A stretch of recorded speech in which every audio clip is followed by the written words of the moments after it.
সাকিব আল হাসান একটা রেকর্ডময়ের নাম। সে তার লাস্ট ম্যাচ খেলার জন্য নিজের মাতৃভূমিতে ঢুকতে পারতেছে না এবং বিসিবি বলে দিয়েছে সে দেশে আসলে তাকে নিরাপত্তা দিতে পারবে না। কি আজব, তাই না? চলুন আজকের ভিডিওতে জানবো সাকিবের শুরু থেকে শেষ। সাকিব আল হাসানের জন্ম 1987 সালে 27 মার্চ। বাংলাদেশের হয়ে প্রথমবারের মতো খেলতে নামে 2006 সালে জিম্বাবুয়ের বিপক্ষে। সেই সময়ে নাম্বার 1 অলরাউন্ডার ছিলেন জ্যাক কালিস। পরবর্তীতে 2009 সালে প্রথমবারের মতো টেস্টে নাম্বার 1 অলরাউন্ডার হন সাকিব আল হাসান এবং ধীরে ধীরে প্রতিটা ফরম্যাটেই তিনি নাম্বার 1 অলরাউন্ডার হন এবং সে এক অভাবনীয় রেকর্ড করে ফেলে। তিনি টানা 10 বছর নাম্বার 1 অলরাউন্ডার র্যাঙ্কিং এ ছিলেন। আন্তর্জাতিক ক্রিকেটে তার 14,000 রান এবং 700 উইকেট রয়েছে। আর 2019 সালের বিশ্বকাপের কথা কি বলবো ভাই, সাকিব একাই রাজত্ব করেছে। সেই বিশ্বকাপে ব্যাট হাতে করেন 606 রান এবং বোলিং এ 11টি উইকেট নেন। এরকম অসংখ্য রেকর্ড তার নামে লেখা আছে। আপনি যদি একজন বোলিং অলরাউন্ডারকে চান তাহলে জাদেজা আছে, আর যদি ব্যাটিং অলরাউন্ডারকে চান তাহলে বেন স্টোকস আছে, আর যদি আপনি একজন পারফেক্ট অলরাউন্ডারকে চান তাহলে সে একজনই, সাকিব আল হাসান। আসলে তার রেকর্ড বলে শেষ করা যাবে না। তিনি শুধু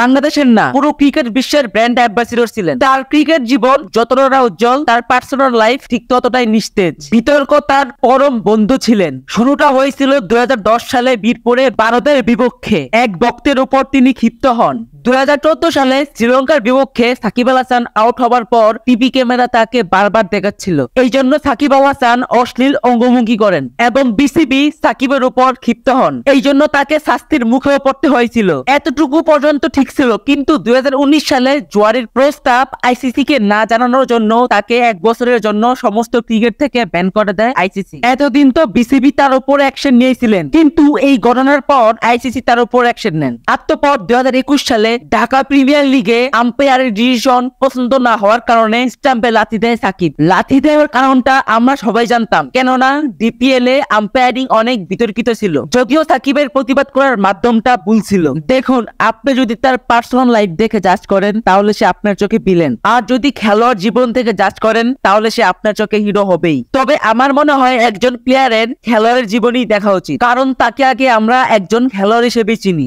ব্যক্তি হিসেবে না। এখন আসি মূল কথায়, সাকিবের টেস্ট যাত্রার শেষ কোথায়, মিরপুরে নাকি কানপুরে? দেখুন, সাকিবের চাওয়া ছিল সে তার টেস্ট ক্যারিয়ারের লাস্ট ম্যাচ খেলবে মিরপুরে, কিন্তু সমস্যা তো অন্য জায়গায়।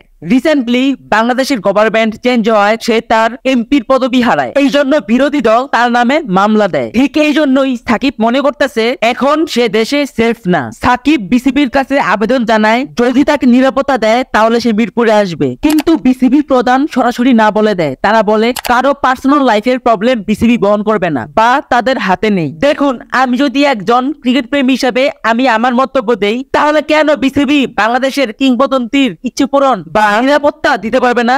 আর যদি একজন সাধারণ নাগরিক হিসেবে আমি আমার মন্তব্য দেই, তাহলে দেখুন বিসিবির ওই পাওয়ারটা নাই যে তারা দেশের আইনের বাইরে যাবে, আর আমার মনেও হয় না তারা চেষ্টাও করবে। এখন যদি সাকিব দেশে এসে ওই মামলার বিরুদ্ধে লড়াই করে তাহলে সে মিরপুর টেস্ট হয়তো খেলতে পারবে। আর যদি সাকিবের হাতে সময় না থাকে তাহলে কানপুরের টেস্ট ম্যাচই হচ্ছে সাকিবের শেষ টেস্ট ম্যাচ। তবে একজন ক্রিকেট প্রেমী হিসেবে আমার বা আমাদের একটাই চাওয়া, সাকিবের শেষ টেস্ট ম্যাচ যেন মিরপুরই হয়। তবে একটা কথা মনে রাখবেন, হাতি গড়তে পড়লে চামচিকেও লাথি মারে।